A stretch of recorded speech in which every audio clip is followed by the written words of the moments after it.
Hey guys, I'm here today to show the Infernity Combo that me and my friend Alex have come up with. It's for the July 2019 ban list, and it does not use Archfiend Eris, and instead it uses a few other cool cards and some of the new cards we got in Rising Rampage. So, yeah, let's get right into it. So, it's going to start off, it's Warriors, so we're going to start off with, we can actually do this because it's easiest. It's just 2 Warriors, and that makes Isolde. So Isolde, when it's summoned, we're actually going to use its on summon effect, and it is important to do this in the left column here. You don't want to use the right because it is it's important to have your Phoenix pointing this way.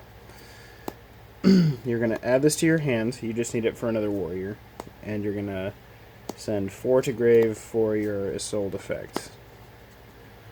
So 4 in grave, and that's going to summon Armageddon Knight. Armageddon Knight is immediately just going to send Destrudo. Now you guys probably know all this if you watched the last combo video.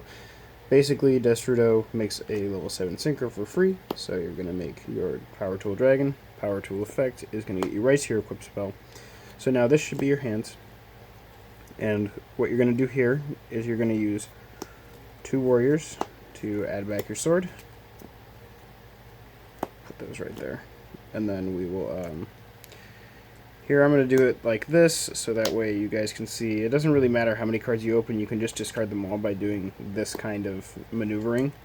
So you're going to DDR for the Armageddon Knight, and you're going to send the Zephyros. And now, instead of discarding this with a DDR, you can just equip it every time to your Armageddon Knight, so that way when the Armageddon Knight leaves the field, it will be right back in grave where you need it, and you can also discard the cards out of your hand, because in order to combo Infernity, you can't have cards in your hand. So summon this card. This is going to go back to your hand. So this and this will go to the grave. And now you're going to banish 2 warriors yet again to add back the sword. Now discard to summon Armageddon Knight one more time. Perfect. It's not even the last time we're going to summon it either. So now you're going to make a rank 4, and that rank 4 is going to be Dagaris the Timeless. He's the new guy out of Battle of Legends. He's amazing. So basically his Detach 2 effect does a lot of shit, but the one we're going for is Detach 2 to summon any monster from your graveyard, and we're actually going to summon Summoner Monk. So this is why it's important that you have another warrior, because if you hadn't searched that, if you hadn't searched the Blue Mountain, or opened another warrior, you were short 1 warrior in order to do this combo. So you have to add back the sword one more time in order to do this with Summoner Monk. So Summoner Monk discard, and that discard is going to get you right to Archfiend. So you don't need Archfiend Eris for this combo. You might still play it in the deck, I'm not sure. I haven't really tested like the brickier hands, but honestly, like, I just feel like that card is so outdated and so bad. So effect on summon gets you right to Necromancer. And then this is also the same as the last combo. We're going straight to Saryuja here. Before we use Saryuja's effect to summon Necromancer, though, we're going to make a rank 4 in the middle here. It's King of the Pharaoh Imps. So King of the Pharaoh Imps, we're going to detach the Archfiend. This is way gone, sorry guys. And we're going to search a reptile. So we're going to search Danger Tsuchinoko. And here, instead of activating Tsuchinoko's effect, you're just going to use this to summon the Necromancer. We always want Danger Tsuchinoko to hit itself. The only thing we want out of this card is a level 3. We don't want the draw at all. So you're going to reveal it. It's going to summon itself. Necromancer's effect is going to summon the Archfiend. And then Archfiend effect here is actually going to get us right to Patriarch. Oops, that's not the card we want here. Why is that right there? Here we go. So, you're going to rank 3 here. Oh, god damn. Yeah, so this is going to be in our hand. I'm sorry. This is going to be in our hand from the Archfiend. You're going to rank 3. You're going to make Levier. So Levier's effect is going to summon your Armageddon Knight. And Armageddon Knight is going to trigger once more. What the F? Come on. Why is this so out of order? Okay. So Levier is going to trigger once more, and Armageddon Knight is going to send your Stygian. So now you're going to use 1, 2, 3, 4. All 4 of these guys. Okay, that's there. To make Appaloosa. and Appaloosa is made with 4, so that's 4 negates. Going to send this to grave. And you're going to summon Archfiend here, and Necromancer here. And Archfiend this time will get us to Patriarch. There we go. And we're going to special the Patriarch. And for one last time, we're going to add back this nifty little sword, because it is just so useful. Banishing 2 more warriors, because now you have the Isolde.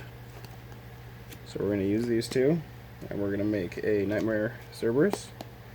You're going to immediately link Nightmare Cerberus into Mermaid, and Mermaid's going to pitch to summon Nightmare.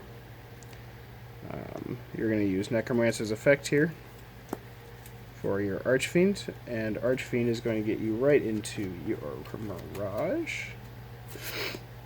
And now, we're just going to start linking up, so we can do a, we're going to summon Galatea, and, let's see, we're going to summon Phoenix over here, and then we're going to use these 2 to summon Trigate. So now we're going to use that Stygian that we sent just a second ago. Where'd he go? Okay. Banish Stygian, and Stygian is going to summon the Mirage. Mirage will tribute to summon back Archfiend and Necromancer. Archfiend's effect here will get us right to our first barrier. And then at this point, we can actually start using our Orcust cards. So, Orcust Nightmare will send our Orcust Harp Horror right to the grave, and Harp Horror will then banish himself immediately to summon the Simple Skeleton. So, Simple Skeleton and Simple Skeleton and Archfiend can then make Underclock just as a stepping stone, essentially. And then Necromancer is going to summon back the Archfiend. The Archfiend is going to search for your last barrier. And you're going to use the Necromancer here for your Unicorn. And then lastly, you're just going to banish this to summon back Galatea. And Galatea is going to shuffle this back to set your last negate. So you have a Appaloosa for 4. So if you guys don't know what this does, this is a not once per turn monster effect negate by decreasing her own attack by 800, and she gains 800 attack for every material used. We used 4 materials to make her, so she's 3200. That's 4 negates. And she can't be destroyed by battle aether, so even when she gets to 800 attack, she's still in the gate. Even if they summon a monster, it doesn't matter. So we have 1, 2, 3, 4, 5, 6, 7, 8. And yeah, they only start with 6 cards, so I think it's pretty good. It's enough overkill for Infernity, I think. Yeah, hope you guys enjoyed. Thanks for watching.